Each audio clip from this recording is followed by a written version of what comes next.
Recently Lok Sabha में transgender rights bill propose किया गया है। तो इस आर्टिकल में हम देखेंगे कि इस जो प्रपोजल है इसमें क्या क्या प्रोविजंस हैं, ऐसी क्या ज़रूरत थी जिसकी वजह से ये प्रोविज़न लाए गए हैं, और अभी इन प्रोविजंस को इम्प्लीमेंट करने में क्या क्या चैलेंजेस हो सकते हैं। तो ये सब हम इस आर्टिकल में देखेंगे। तो सबसे पहले कॉन्टेक्स्ट देख लेते हैं। तो 2014 में सुप्रीम कोर्ट ने नालसा जजमेंट के तहत ये बोला था कि जो transgender as self determined gender identity, वो राइट टू लाइफ आर्टिकल 21 का पार्ट है। इसके बाद अभी 2000 लगभग 12 साल के बाद 2026 में इसमें अमेंडमेंट लाया जा रहा है। और अमेंडमेंट में जो सबसे कोर चेंज है वो ये है कि जो डेफिनेशन है ट्रांसजेंडर पर्सन की, उसमें कुछ चेंजेस लाए जा रहे हैं।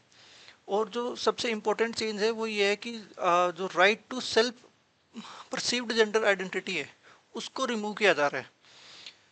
तो अब इसमें हम देखेंगे कि गवर्नमेंट की क्या रीजनिंग है, गवर्नमेंट क्यों चाह रही है कि ये जो right to self perceived gender identity है वो चेंज हो।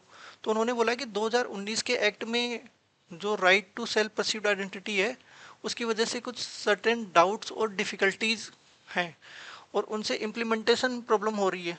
स्कीम का इम्प्लीमेंटेशन नहीं हो पा रहा है, वेग है ये।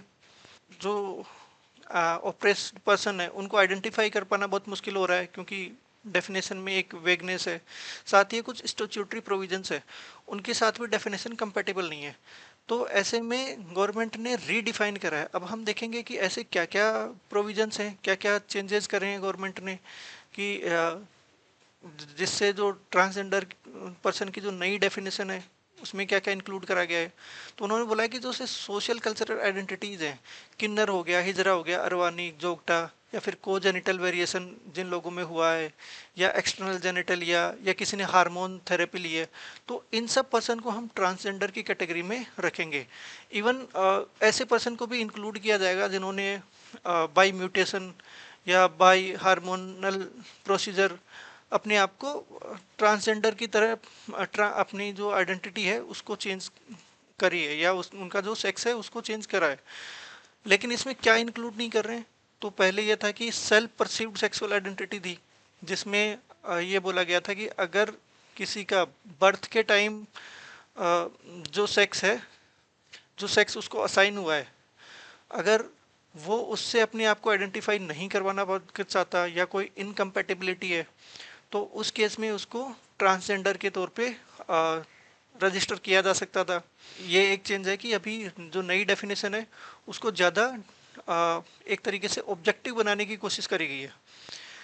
इसके बाद एक और चेंज आया है कि जो सर्टिफिकेशन सिस्टम है, तो पहले जो डिस्ट्रिक्ट मजिस्ट्रेट था, डीएम था, वो सर्टिफिकेट इशू कर देता था, उसमें किसी भी मेडिकल एग्जामिनेशन की रिक्वायरमेंट नहीं होती थी। लेकिन नई डेफिनेशन, जो नए अमेंडमेंट्स आए हैं, उनमें बोला गया है कि अभी आपको एक मेडिकल एग्जामिनेशन के थ्रू जाना पड़ेगा, और फिर फर्दर आप जो मेडिकल एग्जामिनेशन के बाद डिस्ट्रिक्ट मजिस्ट्रेट आपको सर्टिफिकेट दे सकता है। साथ ही बिल ने जो ऑफेंस और ट्रांसजेंडर पर्सन के अगेंस्ट ऑफेंस और पेनल्टीज है उनको भी एक्सपांड किया है।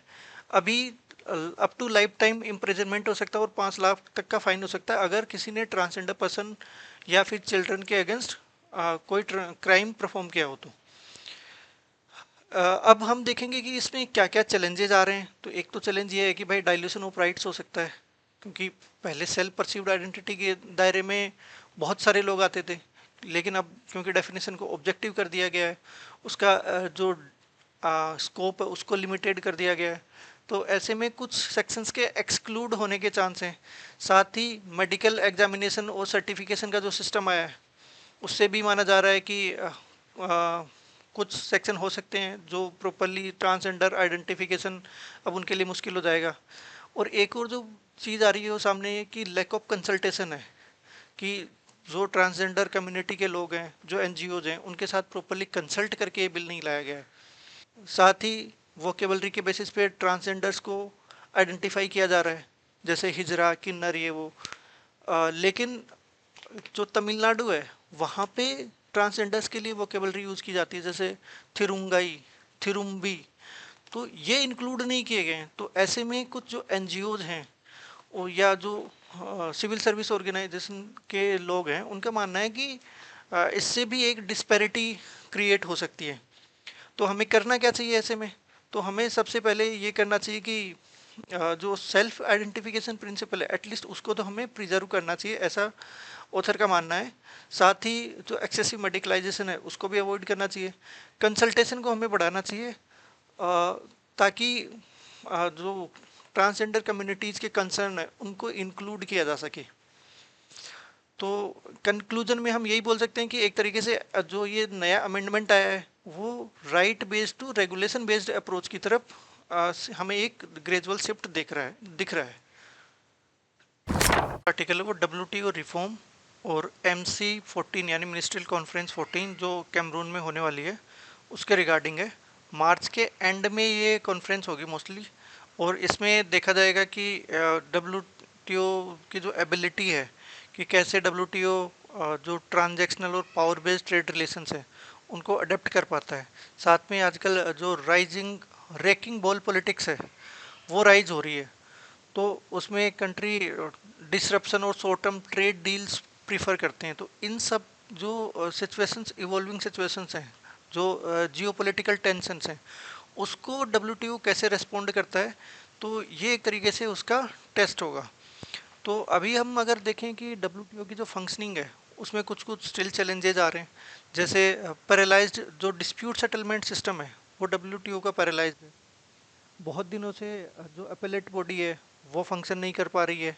इसके अलावा हम देख रहे हैं कि भाई जो ई कॉमर्स है, डिजिटल कॉमर्स है, वो ग्रो कर रहा है। Cross border economic activities over the year बढ़ रही हैं, तो उन सब से WTO की रेलेवेंस धीरे धीरे कम हो रही है। साथ ही हम जियो पॉलिटिकल डिस्टोर्शन की बात करें तो जैसे टैरिफ्स लगाए, यूनिलेटरल टैरिफ्स लगाए जा रहे हैं। उसके बाद जो बायलैटरलिज्म है वो ग्रो कर रहा है कि बायलैटरल डील्स के थ्रू ज़्यादा ट्रेड हो रहा है एज कम्पेयर टू मल्टीलैटरल जो ऑर्गेनाइजेशन जैसे WTO, उनका रेलेवेंस थोड़ा कम हो रहा है। इसके अलावा WTO में इक्विटी कंसर्न्स भी हैं। जैसे जो सब्सिडीज है इंडिया में MSP दी जाती है, मिनिमम सपोर्ट प्राइस जो मैकेनिज्म है उसके थ्रू जो सब्सिडी दी जाती हैं, तो डेवलप्ड कंट्रीज़ ने बहुत बार इसका विरोध किया है कि वो मार्केट डिस्टोर्टिंग होती हैं और एक तरीके से फेयरनेस भी कई बार जो ट्रेड डील्स होती हैं उनमें फेयरनेस को फॉलो नहीं किया जाता है। तो ये सब जो चैलेंजेज है इनको कैसे हम कैसे ठीक कर सकते हैं, ये WTO की मिनिस्ट्रियल कॉन्फ्रेंस है उसमें हमारे पास एक अपॉर्चुनिटी है। तो हम इसके लिए क्या क्या कर सकते हैं? तो एक तो जो डिस्प्यूट सेटलमेंट सिस्टम है उसको रिवाइव करने की ज़रूरत है, क्योंकि अगर वो रिवाइव होगा तो उससे जो ट्रस्ट है वो रिबिल्ड होगा। साथ में जो मेजर इशूज़ हैं जैसे सब्सिडीज़ का हो गया या ट्रांसपेरेंसी का जो इशू है उसको इम्प्रूव करने की ज़रूरत है। और जो नए जो चेंजेज आ रहे हैं जैसे ई कॉमर्स हो गया, सर्विसेज हो गए, उनको मोर इंक्लूसिव रिफॉर्म्स के थ्रू एड्रेस करने की ज़रूरत है। तो ऐसे में हमारे पास रूल बेस्ड जो सिस्टम है उसको स्ट्रेंथन करने की एक अपॉर्चुनिटी है। साथ ही जो मिनिस्ट्रियल कॉन्फ्रेंस 14 है उसके थ्रू हम फेयरनेस और प्रिडिक्टेबिलिटी है उसको बढ़ा सकते हैं, ताकि एक फेयर मल्टीलेटरल सिस्टम को हम आगे ले जा सकें और जो पावर ड्रिवन जो ट्रेड हो रहा है उस ऑर्डर को हम एक तरीके से प्रिवेंट कर सकें। इससे ऊपर उठ के हम एक बैलेंस्ड और फेयर सिस्टम को प्रमोट कर सकें। तो ये इस आर्टिकल के रिगार्डिंग। इसके अलावा जो रिसेंट ईरान और USA के बीच में मेजर एक कॉन्फ्लिक्ट चल रहा है उसके रिगार्डिंग न्यूज़ आ रही है कि जो स्ट्रेट ऑफ हॉर्मूज है वहाँ पर इंडिया के लगभग 22 शिप जो हैं वो फंस गए हैं। तो उनमें से 20 शिप बोला जा रहा है कि वो इंडिया की सिक्योरिटी है, एनर्जी सिक्योरिटी उसके लिए क्रिटिकल है। और लगभग 5 लाख टन LPG LNG और 16 लाख टन लगभग वो क्रूड ऑयल कैरी कर रहे हैं। तो क्योंकि ये इम्पोर्टेंट है ऐसे में, क्योंकि जो 20 जो वेसल्स हैं उनमें लगभग 10 LPG कैरियर हैं और 3 LNG कैरियर्स हैं और बाकी 7 हमारे क्रूड ऑयल के टैंकर हैं। तो क्योंकि ये इंडिया की सिक्योरिटी के लिए बहुत इंपॉर्टेंट है, इंडिया में LPG का प्राइस कर रहे हैं। साथ ही ये एक तरीके से जियोपॉलिटिकल टेंशन को एस्केलेट भी कर सकता है। तो वैसे भी जो ये स्ट्रेट ऑफ हॉर्मूज का क्राइसिस है वो जितना जल्दी ठीक हो उतना बढ़िया है।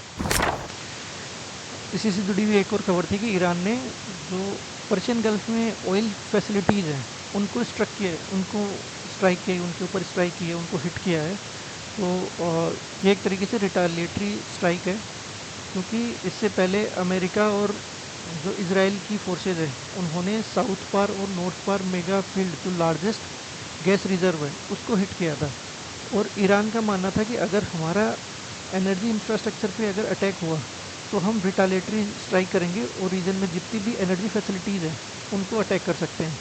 तो एक तरीके से रिटालेटरी स्ट्राइक थी जिसकी वजह से फर्दर एस्केलेट होने के चांस हैं। तो ये एक न्यूज इन इवोल्यूशन है जिसको हम फर्दर भी कवर करते रहेंगे। तो thank you for watching this. Have a good day.